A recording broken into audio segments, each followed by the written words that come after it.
Bonjour à tous en cette belle journée, j'espère que vous allez bien. J'avais un petit message à passer. En fait, c'est un sujet qu'on a discuté dans une de nos dernières assemblées lors d'un sabbat, dans le petit groupe. On a fait des beaux liens intéressants, c'était très intéressant. Vous savez comment dans l'Écriture, les gens sont comparés à des arbres, dans différentes paraboles ou dans différents passages bibliques. Qu'une personne comparée à un arbre qui porte du fruit. Et on a des passages qui disent comme par exemple, tout arbre qui ne porte pas de bons fruits sera coupé, jeté au feu. On a aussi la parabole du semeur, qui parle des graines qui tombent dans la bonne terre, qui tombent sur les sentiers, qui sont mangés par les oiseaux, qui tombent dans les endroits pierreux ou dans les ronces. C'est intéressant, parce qu'on ne s'est jamais vraiment préoccupé de la terre. C'est quoi la bonne terre? Évidemment, c'est un endroit où il n'y a pas nécessairement trop de pierre. C'est un endroit où il n'y a pas trop de mauvaises herbes. C'est pas un endroit aride comme un chemin. Mais il y a un travail pour préparer une bonne terre. Puis, comment on pourrait comparer ça dans son symbologisme? On pourrait dire dans la symbologie, une terre qu'on veut pouvoir cultiver. Il y a des roches, il y a des souches. Il faut les enlever, il faut travailler à ça. Il faut premièrement faire une appréciation du travail qu'il y a à faire, de la quantité de roches, de pierres. Est-ce que le sol est cultivable? Est-ce qu'il y a un potentiel? Et en rapport avec ça, un monsieur que j'ai écouté avec un frère, qui s'appelle Rick Comfort, et il disait dans un de ses podcasts, je crois, que c'était comme l'équivalent de la loi, que de regarder les lois qui définissent le péché nous permet de savoir si notre sol dans lequel on prévoit cultiver est pierreux, si c'est une bonne terre. C'est un peu comme si je disais, OK, je vais transformer cette terre-ci en bonne terre cultivable. Donc, qu'est-ce qu'il faut que je fasse comme travail? Bien, c'est plein de roches, plein de pierres. Donc, il faut que je ratisse l'endroit et que j'enlève les roches. Pour que je puisse identifier sont où les roches, la grosseur, prendre des repères. Un peu ce que la loi vient faire. Et après, bien, qu'on le veuille ou qu'on ne le veuille pas, ça prend un certain travail. Hein? Il faut se mettre à l'œuvre, il faut les enlever, ces roches-là, sachant qu'ils vont nuire à la culture. Et une fois qu'on a une bonne terre, et qu'une semence, qui est comparée à l'Évangile, arrive dans cette bonne terre, il va pousser quelque chose, que ce soit du blé ou l'ivraie, ou que ce soit un arbre. On a plusieurs symboles dans la Bible. Si je prends l'arbre, un arbre comme un figuier, ou comme un pommier, peu importe, un arbre fruitier, ça devient intéressant.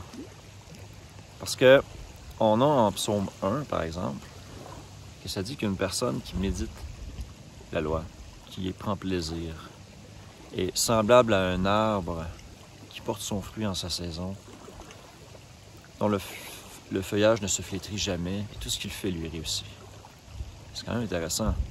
On a en Matthieu 7 aussi, je crois, les paroles du Sauveur qui dit que c'est à leurs fruits qu'on reconnaît les gens, que ce soit des faux prophètes ou des vrais prophètes. Les fruits sont comparés, donc, à quelque chose qui est produit par l'arbre. Donc, quelque chose qui est produit par nous. Donc, c'est une œuvre.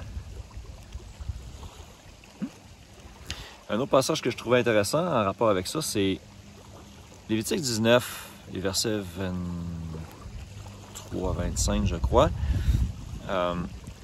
Ça parle que quand ils seront entrés en terre promise et qu'ils vont semer des arbres fruitiers de toutes sortes, pendant les 3 premières années, de considérer leurs fruits comme incirconcis. Et la 4e année, les fruits sont consacrés à l'Éternel, sont saints, et que la 5e année et après, de récolter les fruits et d'en profiter finalement. Si on fait le rapport de comparaison avec une personne, ça devient intéressant. On se dit une personne nouvellement convertie qui veut porter du fruit, il faut qu'elle le fasse 3 ans. Pendant 3 ans, on considère que sa maturité est insuffisante, que la personne n'est pas prête à porter un fruit qui est mûr, qui est bon, pas mal formé, pas d'une bonne grosseur, tout ça. Donc, c'est quand même intéressant. Et on a un passage, je crois, en Luc 13 qui parle d'un figuier qui ne porte pas de fruits. Et la personne dit, ça fait 3 ans qu'elle ne porte pas de fruits. On devrait le couper. Parce qu'elle occupe la terre inutilement. Intéressant. Elle occupe la terre inutilement. Coupons-le. Et là, le vigneron dit, « Ah, mon Seigneur, aie pitié. Hein, aie miséricorde. Donne encore une année. Je vais mettre du fumier. Je vais faire tout ce qu'il faut pour que ça se passe bien.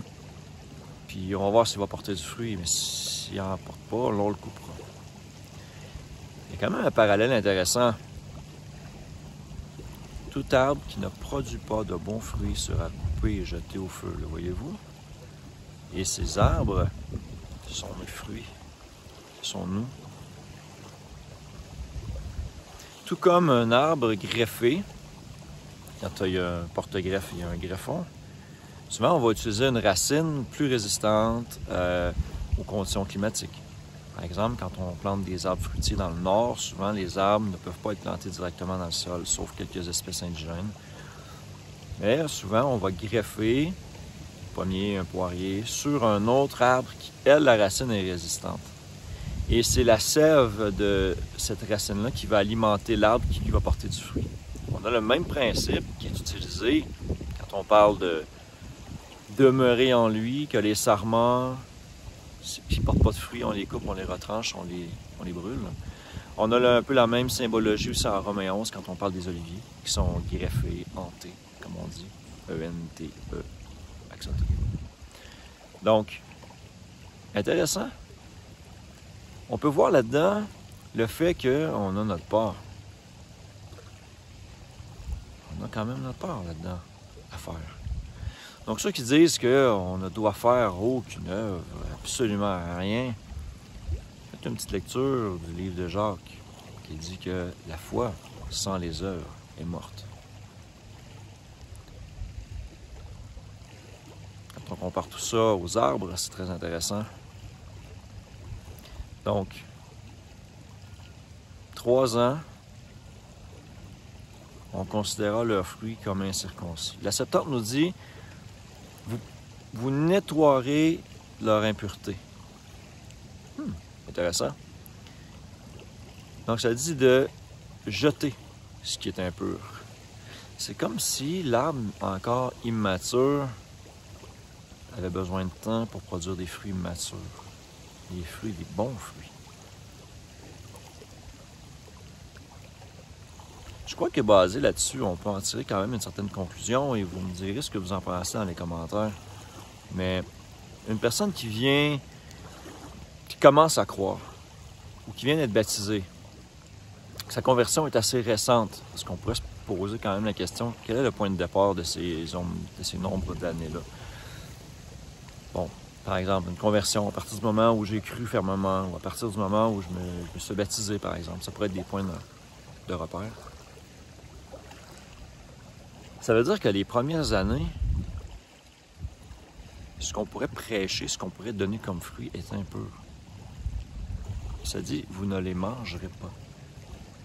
Vous ne les mangerez pas. La 4e année, c'est consacré à Dieu. Et les autres années après, on peut cultiver et en profiter pleinement.